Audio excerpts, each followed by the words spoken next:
আল্লাহর কসম করে বলছি, যদি কোনোদিন এরকম ক্ষমতা আমাদের কাছে আসতো, দিন বিচার করে দেখিয়ে দিতাম ইনশাআল্লাহ। ফাইজলামি শুরু করো সারা দেশব্যাপী ফাইজলামি শুরু করে দিয়েছে একেবারে। শেষ জামানায় দুই শ্রেণীর মানুষ আসবে, আমি এদেরকে দেখি নাই। নবীজি দেখেন নাই মানে 1400 বছর আগে ওরা ছিল না। এক শ্রেণী হচ্ছে হাতের মধ্যে মানুষকে মারার কিছু অস্ত্র নিয়ে ঘুরে বেড়াবে। এরা মানুষকে নির্মমভাবে মানুষকে পিটাবে। এই শ্রেণীকে আমি দেখিনি, এরা আসবে পরে। হাতে লাঠিওয়ালা সেই গ্রুপ কোনটা জানেন? ওই যে ঘরের মধ্যে ঢুকায় যে ছেলেগুলোকে মেরে রাত্রেবেলা মেরে ফেলায়, সেটা গ্রুপে।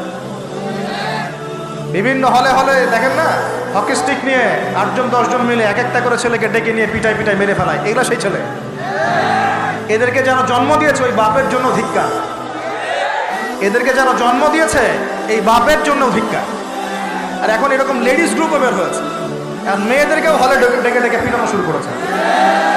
তোমরা কি মনে করো যে 5 জন 6 জন 10 জন মিলে একজনকে সারা রাত টর্চার করে মেরে ফেলানোর মধ্যে সুপুরুষ? তুমি সুপুরুষ, তুমি অনেক বড় বীর।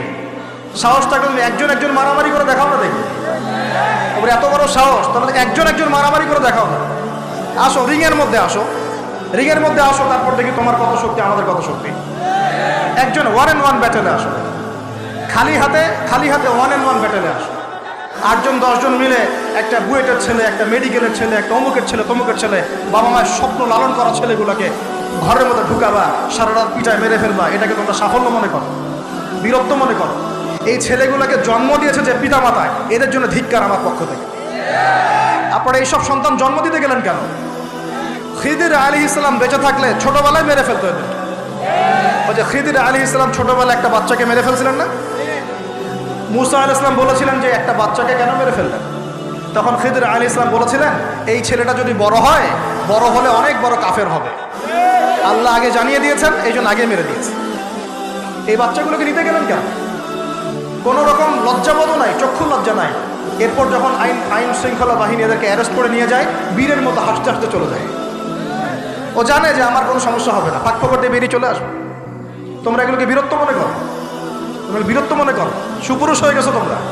এতই যদি ক্ষমতা থাকে, সাহস থাকে, তো একজন মারামারি করো না, 1-on-1 ব্যাটেলে আসো। তারপর দেখো কে জিতে কে হারে। 10 জন মিলে একজনকে পিটাবা, মনে করছো বড় বীর হয়ে গেছো। এখন 10টা মেয়ে মিলে একটা মেয়েকেও পিটাচ্ছে, সুবহানাল্লাহ। তা আবার ইসলামিক বিশ্ববিদ্যালয়ের মধ্যে। এই বিশ্ববিদ্যালয়ের নাম ইসলামিক কে দিল? এটা ইসলাম? একটা মেয়েকে আপনি ঘরের মধ্যে ঢুকায় সারা রাত পিটাবেন, মেয়েটা কাঁদতে বলছে আমার পায়জামা পর্যন্ত খুলে ফেলেছে টান দিয়ে। আরে তোর মায়ের পায়জামাকে খুলে ফেললে তোর কেমন লাগবে? তোর বোনের পায়জামাকে খুলে ফেললে তোর কেমন লাগবে? কোন সাহসে তুই একটা মেয়ের পায়জামায় হাত দিস? এত বড় সাহস! আর এদেরকে আমরা তোলা করে মানুষ করি। আইন শৃঙ্খলা বাহিনী আপনারা কি করেন? ইনস্ট্যান্ট কোর্ট বসে ফাঁসি দিয়ে দিবেন এদেরকে। আল্লাহর কসম করে বলছি, যদি কোনোদিন এরকম ক্ষমতা আমাদের কাছে আসতো, দিন বিচার করে দেখিয়ে দিতাম ইনশাআল্লাহ। ফাইজলামি শুরু করো সারা দেশব্যাপী ফাইজলামি শুরু করে দিয়েছে একেবারে নির্মমভাবে, অহেতুকভাবে। এই যে অসহায় মানুষগুলোকে, ছাত্র পড়তে গিয়েছে, বাবা মার স্বপ্ন লালন করা ছাত্র, ছেলেটা ইঞ্জিনিয়ার হবে, ছেলেটা মেডিকেল সায়েন্সে পড়ে বড় একজন ডক্টর হবে, পিটায় মেরে ফেলে দিল তাকে। এত বড় সাহস! আর আমরা কিছুই বলতে পারলাম না, কিছু করলাম না। কি একটা অবস্থা চলছে! এগুলো যখন চলতে থাকবে একটা কওমের মধ্যে, আপনার মনে হয় যে আল্লাহর পক্ষ থেকে রহমত নেমে আসবে? লা ইলাহা ইল্লাল্লাহ বলা একজন মানুষ যদি বেঁচে থাকে, ওই একজন মানুষের সম্মানে আল্লাহ পাক কিয়ামত দিবেন ইনশাআল্লাহ।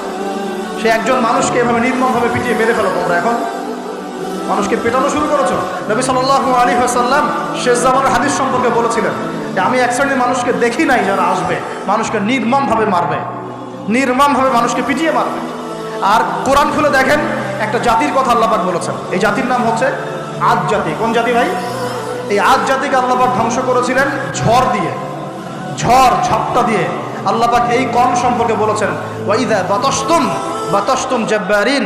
ওরা শিরক কুফর তো করতোই, কিন্তু এর পাশাপাশি একটা বড় পাপ করতো।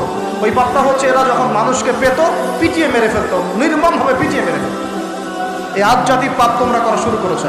আমাদের শহরে এগুলো চলছে না? এখন দিনে দুপুরে রাস্তাঘাটে এগুলো চলছে। শিক্ষা প্রতিষ্ঠানে গিয়ে এগুলো মাস্তানি করতে গিয়েছো তোমরা। আবার তোমরা মাহফিল করে আমাকে ডাকো ওয়াজ নসিহত করতে, আমার সাথে এগুলোর কোনো সম্পর্ক নেই। আর আমার কাছে তোমরা ভালো কিছু পাবো না। ইনশাল্লাহ হকটাই পাবো, বাতিল পাবো না ইনশাল্লাহ। আমার ভাই হয়ে যদি এই কাজ করো, আমি তোমার চেহারা পর্যন্ত দেখতে যাবো না ইনশাল্লাহ। আল্লাহ রাব্বুল আলামিন আমাদেরকে ওমরের শাসন দান করুন বলে আমি।